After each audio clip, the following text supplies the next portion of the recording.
5,000 টাকা কৰি পেলাই আমাক প্ৰত্যেকটো বিকল্পতে দিয়াৰ ব্যৱস্থাটো কৰিব লাগে। ঠিক এনেকুৱা ধৰণৰ কিছুমান ডিমাণ্ড দি আমি চৰকাৰৰ লগত আলোচনা কৰি আছো। আমি এতিয়াও ফলপ্ৰসূ হোৱা নাই।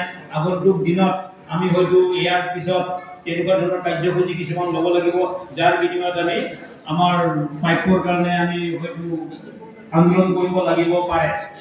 জানো এতিয়া ধৰক আমাৰ মাজত এটাই কথা মনত ৰাখক, আমাৰ মাজত আমি যিখিনি বিকল্প আছো, সেই বিকল্প ভাই ভনীখিনিৰ মাজত ইউনিটিটো বজাই ৰাখক।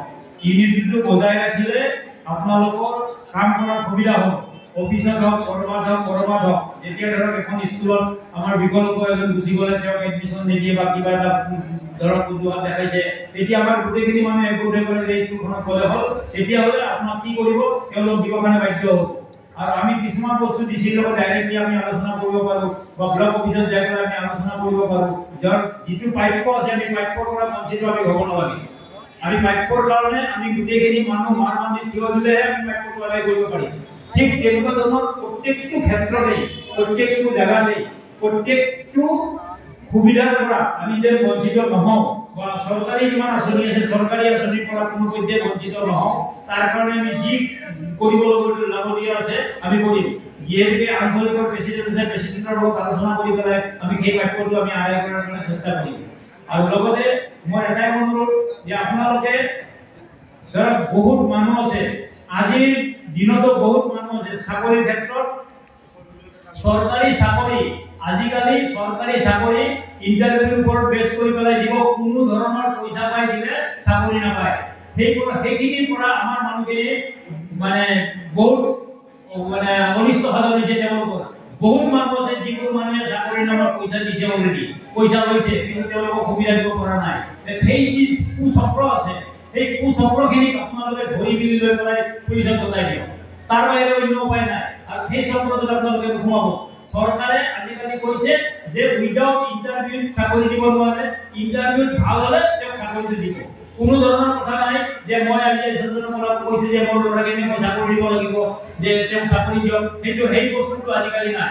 যিহেতুকে চৰকাৰী চাকৰিত আমাৰ ধৰক হেমন্ত বিশ্ব শৰ্মা ডাঙৰীয়াই যিটো প্ৰকাশ কৰিছে যে আজিৰ ডেটত চাকৰি পালে পৰীক্ষা দি পেলাইহে চাকৰিটো পাব। ঠিক তেনেকুৱা ধৰণৰ কণ্ডিশ্যনত আমাৰ এতিয়াও আজিৰ ডেটতো এনেকুৱা ধৰণৰ পৰিস্থিতি হৈ আছে যে আপোনাৰ এইটো কৰি দিম চাকৰি, এনেকুৱা ধৰণৰ কণ্ডিশ্যন, এইখিনি পইচা দিব লাগিব, তেতিয়া মই চাকৰিটো দিয়াই দিম, আগত আমাৰ পেণ্ডিং আছে এইবিলাক আমি পাই যাম, বেকলগ আমি পাম। এইবোৰ মিছা কথা। এইবোৰ কথাত আপোনালোকে প্ৰলোভন নাযাব আৰু লগতে পইচা মাৰি দি পেলাই অনিষ্ট নকৰিব। পইচা দিয়াৰ বিনিময়ত কি হ'ব? ধৰক এজন দুজন ভাই ককাই আছে, তেওঁলোকৰ মাটি আছে, মাটিটোকো বিক্ৰী কৰি কিনে পইচাটো দিব, চাকৰিটো দিব নোৱাৰে, তেওঁ ঘৰৰ নাথাকি ঘাটৰ নাথাকি তেওঁৰ হ'ব কি? ৰাস্তা ৰাস্তাই ঘূৰি ফুৰিব লাগিব। ঠিক এনেকুৱা ধৰণৰ পৰা আপোনালোকে বস্তুখিনি এটা বস্তু জানক যে কোনোবাই যদি তেনেকুৱা ক্ষেত্ৰত আহিছে, তেতিয়া আপোনালোকে গোটেইবিলাকে মিলি পেলাই তেওঁক ধৰি পেলাই পুলিচক গতাই দিব। তেতিয়াহ'লে আমাৰ সমাজখন বাচিব। আজি সমাজখনত বহুত মানুহ এনেকুৱা ধৰণৰ চিকাৰ হৈ পেলাই বহি আছে, মুখেৰে ক'ব কাৰণে টান পায়। আমাৰ তাত ৰেগুলাৰ ফোন আহে, ষ্টেটত ৰেগুলাৰ ফোন আহে যে মই 20,000 টকা দিলোঁ, মই 1 লাখ টকা দিলোঁ, মই 1.5 লাখ টকা দিলোঁ, মই 2 লাখ টকা দিলোঁ, মোক চাকৰি দিম বুলি পেলাই অমুকে লৈ দিছে। কিন্তু আমাৰ তাত তথ্য নাই, প্ৰমাণ নাই, যাৰ বিনিময়ত আমি একো একশ্যন ল'ব নোৱাৰোঁ। সেইকাৰণে মোৰ অনুৰোধ, আমি ধৰক যেনেকে কষ্ট কৰি চলি আছো সেনেকৈ আমি ভালদৰে ধৰক পৰীক্ষা দিলে আমাক কনচেছন কৰিম বুলি চৰকাৰেও কৈছে যে আমাক এটা সুবিধা দিব, 3% 4% আমাক দিব। তাৰে ভিতৰতে পৰীক্ষা অলপ বেয়া হ'লেও তেওঁলোকক আমাৰ পইচাটো পাব, কিন্তু পইচাৰ বিনিময়ত আমি চাকৰি নাপাওঁ। সেইকাৰণে আপোনালোকৰ মোৰ অনুৰোধ যে আপোনালোকে এই যিটো প্ৰলোভন দিয়া মানে শ্ৰেণী আছে, তেওঁলোকৰ তলত নপৰি পেলাই আপোনালোকে যি আছে, ধৰক আপুনি কিবা এটা কৰিব খুজিছে, আপুনি নিজে কৰক, কাকো দি পেলাই নহয়,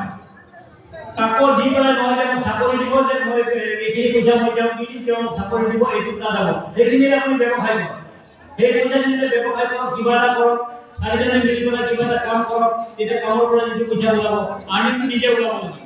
চৰকাৰৰ ফালৰ পৰা কোনো ধৰণৰ আৰ্নিং এতিয়ালৈকে আমাক দিয়া নাই। এইখিনিকে কৈ মোৰ বক্তব্য সামৰণি মাৰিলোঁ। কৰবাত যদি ভুল হয় মোক ক্ষমা কৰিব।